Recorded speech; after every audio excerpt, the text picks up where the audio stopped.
수학과 빅데이터에 대한 강연 정말 흥미롭게 잘 들어봤는데요. 이렇게 교수님께 얘기를 들으니까 이 수학이 재밌고 흥미롭게 느껴지는데요. 사실 분야를 막론하고 최대와 최소를 계산하는 그런 최적화에 대해서 이야기를 해주셨잖아요. 네. 그러면 이 수학자 분들은 계산을 잘 하시니까 손해를 안 보나요? 그건 아닐 것 같은데요. 네. 네. 수학자들 중에도 손해를 많이 본 사람들도 있지만 아주 유명한 사람이 제임스 사이먼스라는 사람이 있는데요. 이 사람이 그 미국의 르네상스 테크놀로지라고 하는 헤지펀드 회사를 만든 이제 창업자인데 원래는 유명한 수학자였어요. 네. 짐 사이먼스라고. 이분이 아마 한때는 세계 50위권 그 부자였고 그 포브스 부자 순위로. 근데 이분은 신기한 게 철저하게 수학적 방식으로 투자합니다. 그러니까 이분의 소프트웨어를 자기 시스템을 만들었는데 그 예를 들어서 뭐 어떤 주식 시장도 그 어떤 가격이라는 그 주식의 가격이 받아야 될 어떤 밸류보다 오버슈팅할 수도 있고 안더슈팅할 수도 있는데 네. 그걸 이용해 가지고 이제 투자하는 그런 방식을 써서 자동 투자 시스템을 만들었거든요. 근데 그걸 가지고 그 세계 최고의 그 퀀트, 그러니까 그 정량 분석가가 정량 투자자가 됐거든요. 그래서 그런 걸 보면 굉장히 그 이런 투자자로서 또는 이런 그 성공한 사람들 중에는 수학적 재능이 있는 사람들은 많다. 이렇게 말씀드릴 수 있습니다. 잘 활용을 하면 네. 도움을 또 크게 받을 수 있을 것 같습니다. 여기에 또 수학이 우리 일상에 활용되는 사례 또 소개해주고 싶으신 이야기가 네. 있으실까요? 당연히 예측되는 분야도 있고 예측이 전혀 안 되던 엉뚱한 그 응용도 있는데요. 네. 좀 엉뚱한 응용 중에는 미술 의작품을 가려내는데 수학이 쓰여서 성공한 사례가 있어요. 고흐의 작품이 6개를 놓고 그중에 5개는 진짜고 하나는 가짜인 거예요. 네. 그래놓고 가짜 가려내기 콘테스트를 한번 미국에서 했거든요. 네. 예, 그게 오픈 챌린지를. 이게 2009년인가 그런데 이걸 나중에 세 팀이 그걸 맞추거든요. 네. 가짜를. 성공한 세 팀 중에 한 팀이 수학자 팀이었어요. 그래서 이제 그 잉그리드 dob시라는 수학자인데 그 당시에 프린스턴 대학교 교수님이셨는데 저하고도 좀 잘 알아서 한국에 이제 제가 초청해서 오신 적이 있는데 그때 제가 여쭤봤어요. 어떻게 한 거냐 네. 그랬더니 그림에서 이 사람은 어떤 웨이블리 이론이라는 어떤 수학 이론을 써서 윤곽만 끄집어낸대요.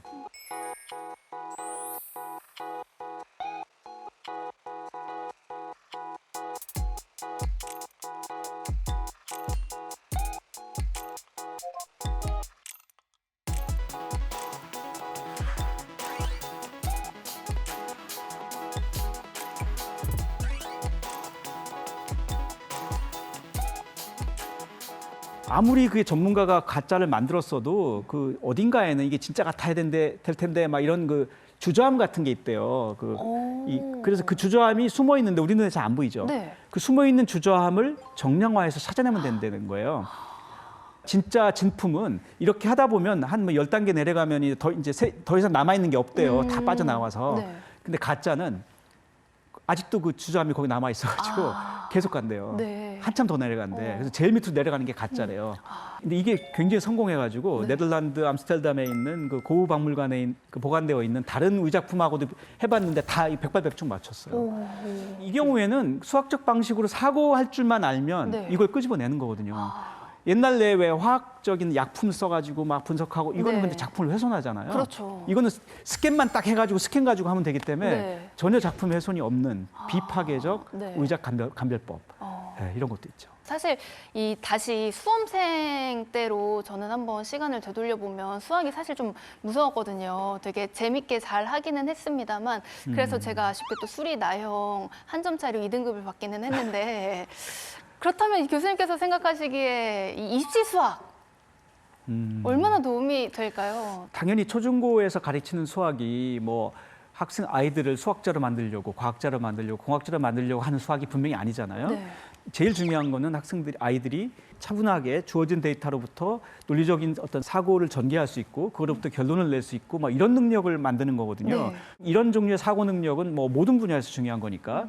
그래서 수학 교육의 가장 중요한 골은 어떤 그런 논리적인 사고를 할 수 있는 그런 사람을 기르자 이제 이런 건데 실제 현실은 그렇지 않죠. 네. 문제를 풀 때 그 선다형 이런 거 하지 말고 그냥 서술형으로 직접 문제 풀어보는 연습을 어릴 때부터 좀 하면 좋겠다라고 생각합니다. 그러면서 이게 해결 안 되던 문제 해결 때 통쾌감을 경험하고 이러면 아이들이 인생이 바뀌거든요.